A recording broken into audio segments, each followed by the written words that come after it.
계속해서 우리가 이제 사무엘상, 그죠? 예, 사무엘상을 보면서 우리가 무엇을 하고 있습니까? 길을 찾고 있습니다. 그죠? 사무엘상을 읽으면서 각 장 속에서 주시는 하나님 말씀, 특별히 불확실성 시대를 살아가는 오늘날에게 우리에게 주는 하나님께서 제시하시는 그 답을 우리가 지금 뭐하고 있습니까? 하나하나 찾아내고 있습니다. 말씀 속에서 제시하시는 길이 무엇인가, 우리가 이 세상을 어떻게 살 것인가를 이제 우리가 뭐하고 있습니까? 하나하나 캐내고 있는 과정입니다. 얼마나 귀한 일인지 모르겠습니다. 자, 오늘도 함께 그 길을 찾아보도록 하겠습니다.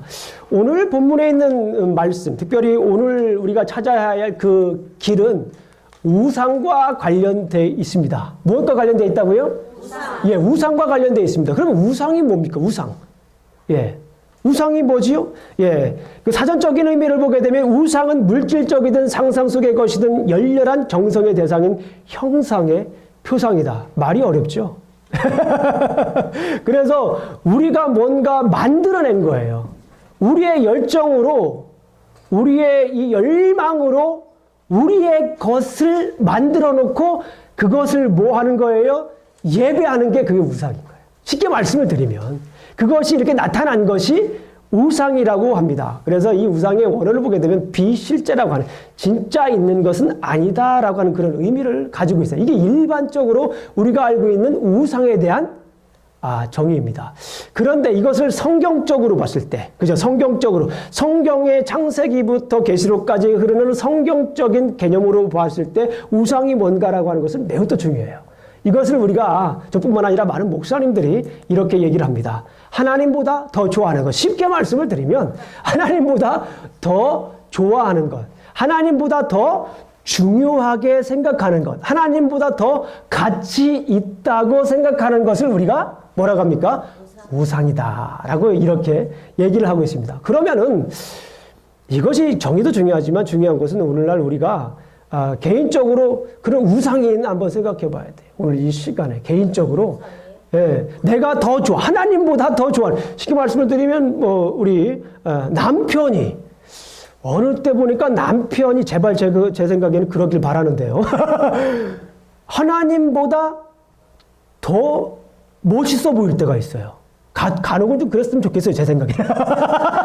하도 좀 가정 문제가 예, 가끔은 좀 그랬으면 좋겠다는 생각이 들어요. 근데 그거 지속되면 안 됩니다. 어쨌거나 실제로 남편이 더, 혹은 아내, 우리 강육주 집사님, 우리 박정수 권사님이 하나님보다 더 멋있어 보일 때가 솔직히 있으세요? 말씀 잘 하셔야 돼요. 예, 묵비권을 행사하고 계시네요. 예, 거기까지만 하겠습니다.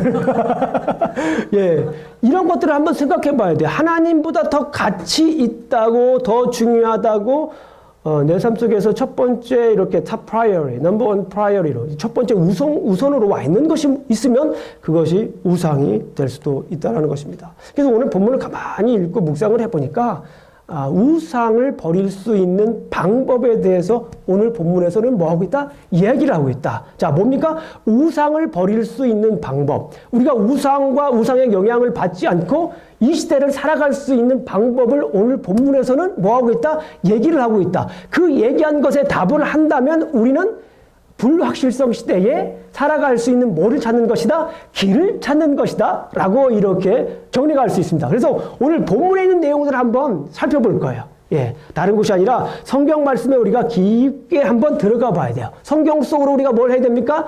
여행을 한번 떠나셔야 됩니다. 예, 한번 성경 말씀에 있는 것을 한번 찾아가 보도록 하겠습니다. 자, 오늘 본문이 몇 장이에요?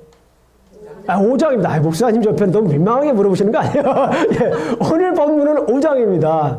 그러니까 성경에 오늘 5장을 제대로 이해하기 위해서는 몇 장을 봐야 될까요? 퀴즈입니다. 그렇죠. 4장을 봐야 됩니다. 자, 좀 더 통이 큰 분들은 1장부터 2장, 3장, 4장 이렇게 봐야 된다고 얘기를 하시는 분들은 조금 더 통 큰 분들이고 좀 더 큰 문맥을 생각하시는 분들이에요.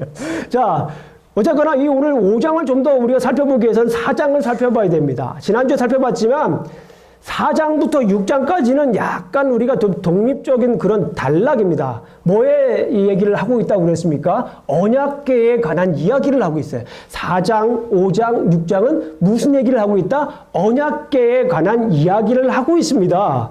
그렇다면 4장에서는 무슨 얘기를 하고 있습니까? 4장에서는 우리가 지난주에 살펴봤지만 이스라엘 백성들이 언약궤를 오해했어요. 그렇죠? 이스라엘 백성들이 언약궤를 미신처럼 생각했습니다. 언약궤만 갖다 놓으면 블레셋 사람들과 싸워서 이길 거라고 잘못 생각했어요. 하나님의 임재를 잘못 이해했기 때문에, 하나님을 올바로 이해하지 못했기 때문에 이스라엘 백성들이 블레셋 사람들에게 대패를 당합니다. 그죠? 4만 명이 죽고 그 다음에 어떻게 됩니까? 언약궤를 빼앗기는 절체절명의 위기. 사실 언약궤라고 하는 것은 하나님의 임재의 상징이잖아요. 그 성소가 있고 지성소가 있는데 그 지성소 안에 언약궤가 있고 거기는 하나님의 임재를 상징한단 말이죠. 그런데 그 언약궤를 빼앗다라고 하는 것은 이스라엘 백성들에게 있어서 정체성이 무너지는 거예요.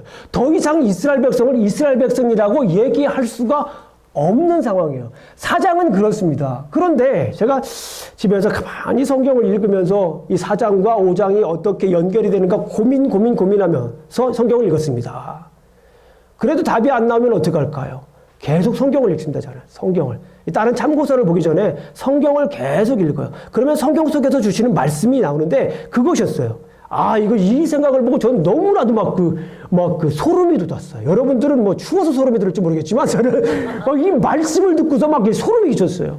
가만히 들어보세요. 4장은 이스라엘 백성들이 언약궤를 잘못 오해해가지고 하나님, 블레셋에게 대패한 그런 장면을 다루고 있는데 5장을 가만히 미리 말씀을 드리자면 5장을 가만히 묵상해 보니까 이스라엘 백성에 관한 얘기가 아니라 언약궤와 관련되어 있는데 역시 누구와 관련되어 있습니까?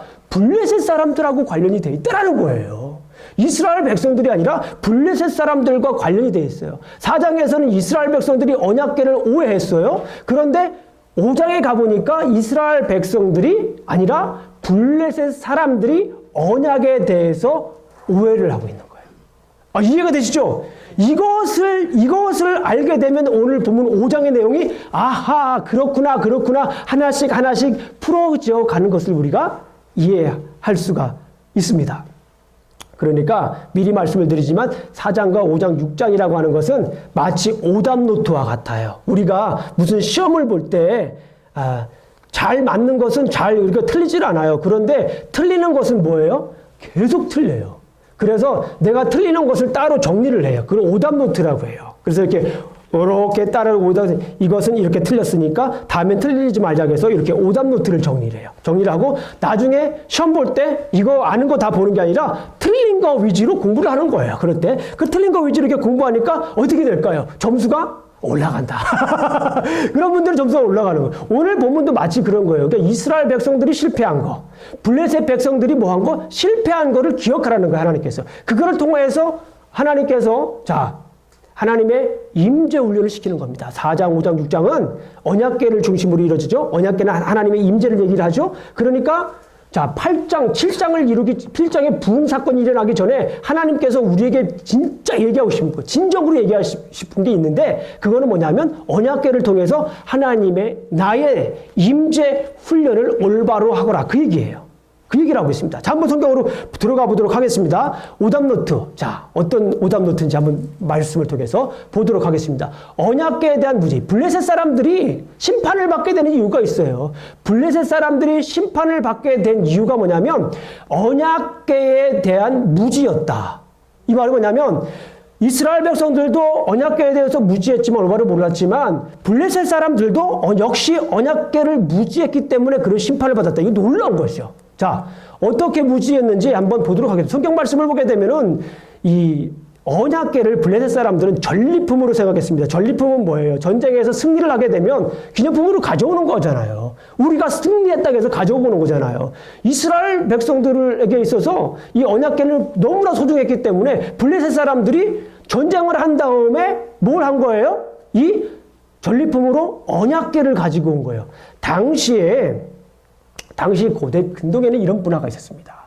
전쟁을 하는데 전쟁을 하는 단순히 땅 싸움의 전쟁이 아니었어요. 땅 싸움의 전쟁이 아니라 이 전쟁이라고 하는 것은 누구와 누구의 전쟁이다? 신들의 전쟁이었어요. 자신들이 섬기는 신들의 전쟁이었어요. 그러니까 여기서 전쟁이라고 하는 건 누구냐면 블레셋과 이스라엘이 싸웠다. 그러면 누가 싸우는 거예요? 하나님하고 누가 싸우는 거예요? 오늘 성경 말씀을 보니까 다곤이라고 하는 신이 서로 싸웠다라는 거예요. 예. 그랬으니까 서로 이 하나님이 패하고 그 다음에 다곤이 승리했다라고 하는 것을 뭐 하는 겁니까? 기념하기 위해서 그것을 이제 다곤 신전 앞에 갖다 놓게 되는 것을 우리가 볼 수가 있습니다. 그죠? 다곤 신전 앞에 다른 곳에 갖다 놓는 게 아니에요. 다곤 자기들의 신전 앞에 갖다 놓는 거예요. 이건 우리가 미리 말씀드리는 거지만 이것은 언약궤에 대해서 그 사람들이 무지한 거예요. 나중에 결과를 보시면 아시는 거예요. 자, 전리품으로 생각했다. 두 번째는 뭐냐면 그냥 단순히 신들의 형상으로 생각했다는 거예요. 지난주에 우리가 말씀을 드렸잖아요. 블레셋 사람들이 언약궤를 갖다 놓으니까 처음에는 마치 두려워하는 것 같지만 나중에는 두려워하지 않고 우리가 대장부가 돼서 싸우자 해서 이겼다고 그랬잖아요. 거기에서도 볼 수 있듯이 그 블레셋 사람들이 그 언약궤를 하나의 그 언약궤에 임재하는 하나님을 많은 신들 중에 하나신, 그러니까 거기에 나온 것이 엘로힘이라고 나왔지만은 보통 엘로힘을 쓸 때에는, 히브리어 엘로힘을 쓸 때에는 단수 동사를 써요. 그래야 우리가 생각하는 only God, 천지를 창조하신 하나님, 만유의 주제이신 하나님 God, 대문자 God, 그 God을 얘기를 하는데 성경을 읽어보게 되면 히브리 원어로 보게 되면 복수를 썼어요. 그러니까 뭐예요? 가스라는 거예요. 가스. 블레셋 사람들이 하나님을 가스로 그냥 많은 신들 중에 하나로 간주를 했다라는 거예요. 그러니까 그 신의 형상을 갖다 놓고서 자, 기념할 뿐만 아니라 그것이 의미하는 게 뭡니까? 그 전쟁에서 승리해서 얻어온 그 신상을 우리 신상에 갖다 놓은 다음에 하나의 신으로 간주해서 갖다 놓은 것은 뭡니까? 아, 이 신은 우리 신의 부하가 되는 거예요. 쉽게 말씀을 드리면. 예, 부하가 되는 거예요. 종속되는 거예요. 나라가 종속되기 전에 먼저 뭐가 되냐면 신들을 종속시켜 놓는 거예요. 그 신전에다가 갖다 놓으면서 기념뿐만 아니라 많은 사람들이 그걸 보면서 이 신은 우리 신의 부하다. 우리가 구속했다. 우리가 종속했다. 그러니까 무슨 말씀입니까? 우리 신들 말 잘 들어야 된다. 그 얘기예요.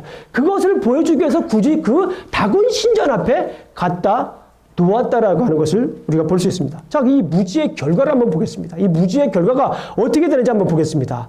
이 무지의 결과가 이제 그 3절부터 12절까지 줄기차게 이 무지의 결과, 언약궤에 대해서 잘못 아는 것에 대한 결과가 어떤 것인지 쭉 나오고 있습니다. 뭐 쉽게 여러 가지 얘기를 할 수 있지만 간단하게 한번 얘기를 하겠습니다. 다곤 신상이 어떻게 됩니까? 아까 우리 읽어보셨잖아요. 다곤 신상이 어떻게 됐어요? 무너졌습니다. 다곤 신상이 무너졌어요. 이스라엘 백성들이 언약궤에 대한 오해로 4,000명이 죽었어요. 그죠? 4,000명이 죽고 나중에 또 3만 명이 죽잖아요. 그렇게 죽게 되는데 오늘 그 4장 얘기예요. 오늘 5장에서는 어떻게 됩니까?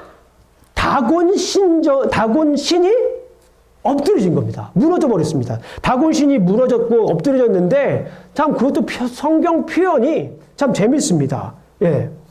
5장 3절을 보게 되면 아스돗 사람들이 이튿날 아침 일찍이 일어나 본즉 다곤이 여호와의 궤 앞에 엎드려져. 누구의 궤 앞에 엎드려졌습니까? 예. 이런 것을 우리가 볼 수 있는 눈을 길러야 되는 거예요. 제가 지금까지 설명한 이유가 왜 그런지 이해가 되시죠? 여호와 하나님 앞에 그냥 꼬꾸라져 있는 거예요. 이거 갖다 놓고서 이건 내 부하라고 지금 삼으려고 지금 많은 사람들한테 얘기도 하고 이렇게 얘기하려고 그랬는데 이거 웬일입니까? 엎드려져 가지고 여호와 앞에서 엎드려주고 있는 거예요. 이 사람들이 생각할 때 뭐 우연일 수도 있어요. 그때 제사장들이 생각할 때 이거는 좀 놀랬을 거예요. 하면서 뭔가 좀 약간 불길한 느낌이 있겠죠. 그죠? 불길한 느낌이 있을 거예요. 그러면서 그래도 전쟁에서 우리가 이긴 건데 뭐 그럴 수도 있겠지 밤새에 아니면 그럴 수도 생각하면서 넘어갔는데 그래서 이제 그런 생각을 하면서 원래 자리를 일으켜가지고 원래 자리에다 갖다 놓습니다. 그런데 중요한 것은 다음 날 아마도 그 제사장들이 약간 멈칫했을 거예요. 살짝 이렇게 당당하게 첫째 날처럼 당당하게 열어보지 못하고 좀 살짝 열어보지 않았을까 하는 그런 생각도 좀 해봅니다. 그죠? 문을 이렇게 살짝 열어봤어요. 열어봤더니 어떻게 됐습니까? 예. 블레셋의 성전 문을 열었을 때 전날의 놀라움과는 비교할 수 없는 놀라운 일들이 일어나게 된 거예요. 어떤 일들이 났습니까? 전날에는 그냥 엎드러지기만 했습니다. 그런데 둘째 날 가보니까 어떻게 됐어요? 둘째 날 가보니까 머리도 해야 되고 그냥 손도 잘리고 다 이렇게 됐다라는 거예요. 난리가 난 거예요. 난리가 난 거예요. 그런데 당시 그 제사장들은 거기에서 깨닫죠. 이게 무슨 의미인가. 여러분들 이 손이 잘렸다라고 하는 것이 무슨 의미인 것 같아요? 예? 그렇죠. 능력이 없는 거예요. 손이 잘리면 할 수가 없어요. 능력이 없습니다. 머리가 잘렸다라고 하는 건 뭡니까? 예, 이거는 생명이 없는 거고 생각을 할 수가 없고 그 말씀은 뭐냐? 머리에 내가 통제를 할 수가 없다. 더 이상 다스릴 수가 없다라는 거예요. 예, 그런 의미를 얘기를 해주고 있는 것입니다. 자, 그리고 나서 이제 다곤 신상이 무너진 것뿐만 아니라 블레셋이 무너지는 것을 또 설명을 합니다. 6절부터 12절까지는 이제 계속해서 블레셋이 먼저는 뭐가 무너졌다고요? 다곤이 무너집니다. 다곤 신상이 무너진 것을 보여주는 거예요. 하나님도 당시 고대 근동의 문화를 아실까요? 모를까요? 네, 어떻게 아시냐고 저한테 물어보시면 곤란해요. 예, 하나님께서 당시 그 고대 근동의 문화를 너무 잘 아시는 거예요. 그러니까 이스라엘 백성들을 먼저 치는 게 아닙니다. 이스라엘 백성들을 먼저 치는 게 아니라 그 말씀을 보니까 다곤 신이 하나님 앞에 언약궤에 무너뜨려진 것을 먼저 묘사를 한 다음에 그 다음에 뭐 하는 거예요? 이제 점점 이스라엘 백성들을 하나님께서 그런 치는 모습을 다음에 이제 묘사를 하고 있는 거예요. 6절부터 12절까지 그런 내용들을 보겠습니다. 6절을 한번 보겠습니다. 6절을 보게 되면 이제 6절을 보게 되면 백성이 진영으로 돌아오매 5장에 4장을 읽고 있습니다. 5장 6절을 보게 되면 네. 여호와의 손이 아스돗 사람에게 엄중히 더하사 독한 종기의 재앙으로 아스돗과 그 지역을 쳐서 망하게 하니 예, 뭐 했어요? 독종을 보내주셨잖아요. 그런데 제가 여기에서 중요한 단어를 한 명 미리 설명을 드릴게요. 여기에서 가장 중요한 단어가 뭘까요? 제가 우리 주중에 문제를 냈죠. 사무엘상 5장을 읽으시면서 키워드를 찾아보세요. 힌트에는 5장 6절, 7절, 9절, 10절입니다. 라고 얘기를 했죠? 뭘 것 같아요? 미리 생각하신 분 있어요? 반복되는 단어입니다. 뭐냐면 하나님의 손. 그렇죠. 하나님의 손입니다. 계속해서 강조하고 있는 것이 뭡니까? 하나님의 손에 대해서 계속해서 강조를 하고 있어요. 자, 다곤 씨는 잘라졌지만 그 이후에 하나님의 손이 독한 종기를 일으켰다는 거예요. 재앙을 일으켰다는 거예요. 여기서 이 종기라고 하는 것을 구체적으로는 알 수 없어요. 그러나 하나님께서 하나님의 손이 하나님의 능력을 발하셔서 거기에 블레셋 사람들을 하나하나 어떻게 됩니까? 이제 무너뜨리는 그런 장면들을 우리가 볼 수 있습니다. 7절을 보게 되면 아숫 사람들이 이를 보고 이르되 이스라엘의 신의 괴를 우리가 함께 잊지 못하게 할지라 그의 손이 또 나오죠. 그의 손이 우리와 우리 신 다곳을 친다 하고 이제 블레셋 사람들이 점점 뭐 하게 되는 거예요? 깨닫게 되는 거예요. 하나님의 능력을 이제 블레셋 사람들이 하나하나 깨닫게 되는 거예요. 신전에 이 다곤 신이 엎드려져 가지고 절할 때부터 알아봤어야 돼요. 사실 그때부터. 그런데 그 이후에 하나님의 손이 움직이면서 이제 블레셋 사람들에게 신사뿐만 아니라 블레셋 사람들에게 달아가서 이제 블레셋 사람들을 독한 종기를 통하여서 계속해서 이제 하나님께서 블레셋 사람들을 무찌릅니다. 근데 그 블레셋 사람들이 그 모습을 아는 거예요. 여호와의 궤가 언약 궤가 우리의 신과 우리를 어떻게 한다라고 하는 거예요? 계속 친다. 우리와 다곤을 친다라고 이렇게 표현을 하고 있습니다. 계속해서요. 예, 별로 대수롭게 생각하지 않았던 그 일들이 계속해서 이제 아주 심각한 문제로 계속해서 대두되는 것을 볼 수가 있습니다. 그러면서 이 언약궤를 깨달을 뿐만 아니라 계속해서 이제 무너지는 모습을 볼 수가 있습니다. 이스라엘 신의 계를 어찌 하랴. 8절 말씀을 보도록 하겠습니다. 8절 말씀을 보게 되면 이에 사람들을 보내어 블레셋 사람들의 모든 방백을 어찌하랴 하니 그들이 대답하되 이스라엘의 신의 궤를 가드로 옮겨가라 하므로 이스라엘의 신의 궤를 옮기더니 이제 결국에는 이 사람들이 이 독종을 피하기 위해서 다른 곳으로 이제 여호와의 궤를 옮기는 모습을 볼 수가 있습니다. 언약궤를 가드로 옮기라고 합니다. 이제 가드로, 그죠? 가드로 옮기래요. 가드로 옮기니까 거기 있는 사람들이 어떻게 됐을까요? 거기 있는 사람이 또 독종이 임하는 거예요. 그러니까 이 환란을 하나님께서 8절 말씀에 보니까 환란을 더했다. 그 언약궤가 가는 곳마다 뭐가 더하는 거예요? 환란이 더했다라는 거예요. 그러니까 이 블레셋 사람들이 살 수가 있을까요, 없을까요? 없어요. 살 수가 없어요. 도저히 살 수가 없는 거예요. 뭐 때문에 살 수가 없는 거예요? 언약궤 때문에. 언약궤 때문에 도저히 살 수가 없는 그런 상황으로 이어지는 모습을 우리가 볼 수 있습니다. 그걸 그래서 10절 말씀에 보니까 이걸 에그론이라고 하는 그 지역으로 또 보내라고 합니다. 그러니까 거기 있는 사람들이 우리 백성을 죽이려 한다고 난리를 치는 겁니다. 10절 말씀을 한번 보겠습니다. 10절 말씀을 보게 되면 그들이 하나님의 궤를 에그론으로 보내니라. 하나님의 궤가 에그론에 이른즉 에그론 사람이 부르짖어 이르되 그들이 이스라엘 신의 궤를 우리에게 가져다가 우리 백성을 죽이려 한다 하고 그렇죠. 그러면서 원래 사람들이 이제 결론을 냅니다. 회의를 합니다.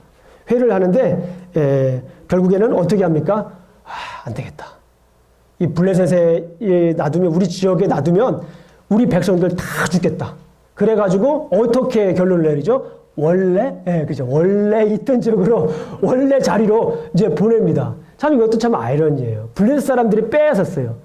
원래 빼앗았으면 사실은 이스라엘 사람들이 전쟁을 해가지고 뺏어 와야 되는 거예요, 사실은. 그런데 그냥 자진납세. 그대로 알아서 갖다 놓는 거예요. 하나님께서 이렇게 그 이스라엘 백성뿐만 아니라 블레셋 사람들을 이렇게 사용하고 있는 것을 볼 수가 있습니다.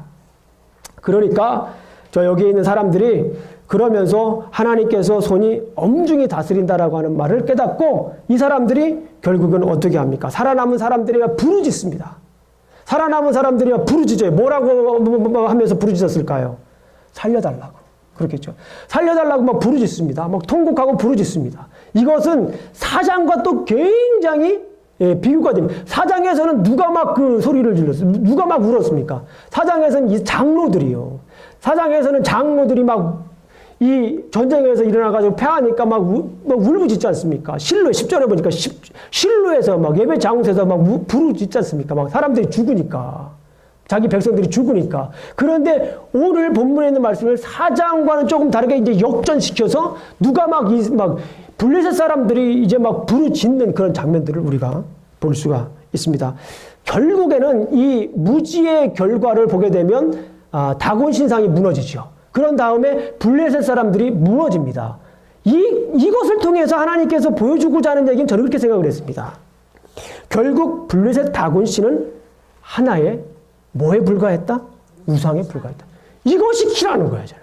이것. 하나님께서 하나님의 손을 통하여서 계속해서 보여주고자 하는 것이 뭐냐면 나는 유일하신 하나님이고 블레셋 사람들이 섬기는 다곤은 하나의 우상에 불과하다라고 하는 것을 지금 줄기차게 뭐하고 있다? 보여주고 있다는 거예요. 그것은 이스라엘 백성들이 입증한 게 아니라 하나님 스스로 하나님의 손으로 그것을 뭐 했다는 거예요? 지금 입증하고 있는 모습을 우리가 볼 수가 있습니다. 하나님을 절대 뭐 할 수 없다? 구속할 수 없다는 거예요. 이 우상이 천지를 만드신 하나님을 절대 구속할 수 없다는 거예요. 당시 문화에 입각하여서 그렇게 생각할 수 있다 없다? 절대로 그럴 수 없다라고 하는 것을 지금 보여주고 있는 겁니다. 단적으로 하나의 이야기를 통해서 하나님이 지금 보여주고 있는 그런 사건입니다. 자, 오늘 성경 내용을 한번 요약을 해봅니다. 앞에 차트를 보게 되시면 블레셋은 언약궤에 대한 무지로 그들의 우상은 무너지고 그들은 우상. 여기다 제가 원래 신상이 정확한 그 성경에 나와 있는 말이지만 제가 조금 더 바꿨습니다. 우상이라고 하는 게 좀 더 좀 맞을 것 같아서 제가 바꿨어요. 블레셋은 언약궤에 대한 무지로 그들의 우상은 무너지고 하나님의 손이 큰 피해를 입혀 언약궤를 이스라엘 진영으로 보내기로 했다. 그죠? 이렇게 얘기를 정리를 할 수가 있습니다. 이것이 얘기하는 거예요. 오늘 본문에서 얘기하는 것입니다. 그러면 이 본문의 이야기를 가지고 김영중 목사가 어떻게 설교 메시지를 만들었나 한번 보십시오. 이것이 메시지입니다. 하나님의 능력을 의지하는 것은 불확실성 시대를 사는 우리가 걸어야 할 길이다. 아멘? 오늘 찾았어요. 오늘 찾았습니다. 자, 그러면 어떻게 얘기할 수 있습니까? 우상을 버릴 수 있는 방법은 뭡니까? 하나님을 전적으로 의지하는 것입니다. 아멘? 우리가 우상을 버릴 수 있고 우상과 관계없이 우리가 살 수 있는 방법은 무엇이냐면 하나님을 전적으로 의지하는 거예요. 하나님의 손을 전적으로 의지할 때 우리가 우상을 버리면서 살 수 있는 줄로 믿습니다. 우상을 버리며 살 수 있게 되면 우리는 하나님의 능력을 의지해서 우상을 버리며 살 수 있게 되면 우리가 아무리 이 시대가 불확실성 시대이고 포기의 시대이고 절망의 시대라고 우리가 많은 사람들이 얘기하고 미래가 없는 시대라고 얘기를 하지만 우리는 이 시대를 확실하게 살아갈 수 있는 삶을 살 수가 있다라고 말씀을 드릴 수 있습니다. 자, 지금까지는 성경 얘기를 했습니다. 그럼 우리 얘기 한번 해보겠습니다. 누구 얘기입니까? 우리 얘기를 한번 해봐야 됩니다. 우리 얘기를 한번 해보겠습니다. 여러분들은 과연 그럼 어떻습니까? 여러분들은 어떻습니까? 하나님의 능력을 전적으로 믿고 의지하십니까? 아니면 여전히 우상의 그늘에서 염려하고 고민하고 여전히 우상의 굴레에서 갈등하고 계십니까? 블레셋처럼 자신이 만든 우상의 굴레 안에 여전히 계십니까? 우상은 우리가 지금껏 살펴보았지만은 1차적인 의미로 사람이 만든 거예요. 그죠? 사람이 만든 것, 눈에 보이는 것, 이런 것들을 경배하는 것, 이런 것들을 예배하는 것을 우상이라고 얘기를 합니다. 예를 들면 잘 아시는 것처럼 나무를 섬기는 사람 있죠? 어떤 물을 섬기기도 하고 돌을 섬기기도 하는 것, 이런 것들, 어떤 동상을 만들어요. 동상을 만들어서 섬기는 것, 이런 것이 다 우상 숭배라고 말씀을 드릴 수가 있습니다. 그러니까 눈에 보이는 모든 물체가 우상이 될 수가 있습니다. 여러분들 그 범신론이라고 하는 말을 들어봤어요? 범신론이라고 하는 말이 있어요. 그 범신론이라고 하는 건 뭐냐면 팬티즘이라고 합니다. 팬티즘이라고 하는 건 뭐냐면 인격적인 신이 아닌 우주, 세계, 자연의 모든 자연의 법칙이 신이라는 것이에요. 그러니까 범신론이 쉽게 말씀드리면 이게 다 신이라는 거예요. 인격적인 신만 이것도 신 될 수, 이것도 신. 예. 다 신이라는 거예요. 이게 범이라고 하는 거. 모든 것들이 다 자연뿐만 아니라 자연의 법칙까지도 다 신이라고 하는 거예요. 그런 의미가 있습니다. 그리고 이거 아주 유사한 게 있어요. 범죄신론이라고 하는 게 있어요. 페넨티즘이라는 게 있는데요. 그것은 뭐냐면 모든 것에는 신이 있다. 약간 말이 틀려요. 그죠? 모든 것에는 신이 있다. 여기에도 신이 있고 심지어 여기도 신이 있는 거예요. 여기에도 신이 있는 겁니다. 여기에도 신. 그렇게 생각하는 학파들이 있습니다. 그런 이론들이 있습니다. 이런 모든 것들이 다 우상이 될 수가 있는 거예요. 예. 제가 여러분들에게 만약에 이런 보이는 것들을 우상으로 섬기십니까? 라고 제가 여쭤보면 여기 있는 대부분의 성도분님들은 이렇게 얘기를 하셔요. 노라고 얘기를 합니다. 그죠? 예, 다 노라고 합니다. 눈에 보이는 것을 우상으로 섬깁니까? 라고 하면 대부분 다 우상이라고 얘기를 하질 않습니다. 그러나 중요한 것은 어떻습니까? 다른 종류의 우상이 있어요. 다른 종류의 우상. 오늘은 제가 이 얘기를 하려고 하는 거예요. 다른 종류의 우상이 있다라는 겁니다. 우리가 쉽게 구분하기 힘든 것입니다. 인간의 내면에서 일어나는 열망과 관련이 있습니다.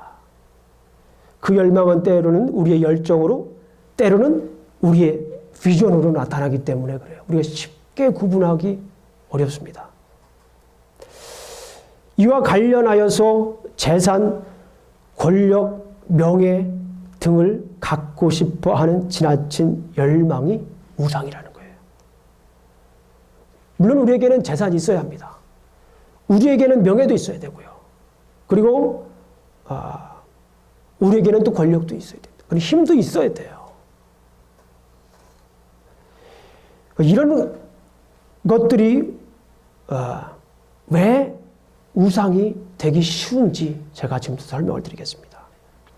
그 이유는 때로는 우리의 재산과 권력과 명예 이것들이 하나님보다 더 중요하다고 생각되기 쉽기 때문에 그렇습니다. 의식 중이든 무의식 중이든 이게 매우 중요한 거예요.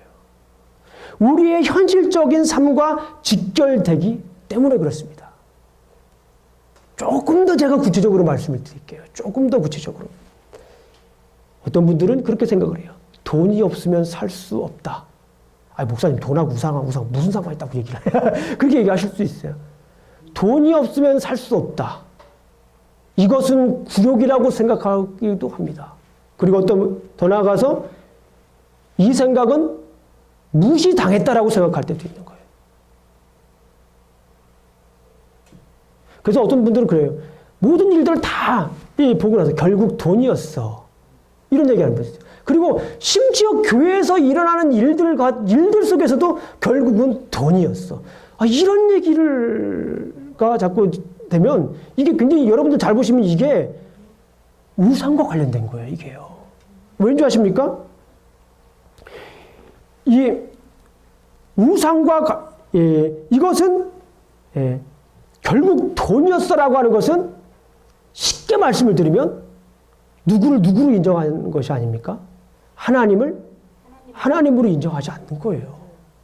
그러니까 이면에 그런 것들이 있는 거예요. 하나님을 하나님으로 인정하지 않았기 때문에 돈이 없으면 살 수 없다. 여러분들 돈이 없어도 살 수 있어요. 아멘? 여러분들의 재물의 축복을 받기를 간절히 축원합니다. 그러나 중요한 것은 뭐냐면 돈이 없어도 여러분들 살 수 있어요. 누구를 의지하면? 하나님을. 그거를 여러분들이 보여주죠. 물론 돈이 있어도 좋아요. 그런데 제 말은 이거예요. 내가 돈이 없고 재물이 없고 명예가 없어서 좌절한다면 이거는 우상숭배와 관련된 거예요. 왜 그렇습니까? 이유는 간단해요. 하나님을 하나님으로 인정하지 못하기 때문에 그런 거예요. 하나님을 하나님으로 인정하지 못하기 때문에 내가 그렇게 좌절하면서 사는 거예요. 내가 그렇게 당당하게 살 수가 없는 겁니다. 남들 것만 계속 보이는 거고. 하나님을 의지하고 오늘 말씀처럼 하나님의 능력을 의지한다면 우상을 버릴 수가 있어요. 하나님의 능력을 의지하고 살아간다면 내가 그 어떤 일이 있을지라도 내 주변에 아무것도 없을지라도 나는 어떻게 살 수 있다? 당당하게 살아갈 수 있는 거예요. 그렇지 않습니까? 이것이 오늘날 우리 그리스도인들에게서 꼭 깨달아야 될 말씀이지 않나 저는 생각을 합니다. 내가 좌절하면서 사는 것도 마찬가지예요. 좌절하고 힘들고 어렵게 사는 것 자체가 하나님을 하나님으로 인정하고 있지 않기 때문에 그런 것입니다. 여전히 그리스도임에도 불구하고 우리의 현실적인 삶 속에서 하나님보다 더 힘이 있다고 생각하기 때문에 그렇습니다. 권력이나 돈이나 이런 명예들이 하나님보다 은연중에 무의식적으로 하나님보다 더 위에 있고 우리 삶 속에서 더 영향력이 있다라고 생각을 하기 때문에 우리가 그렇게 산다라고 하는 것입니다.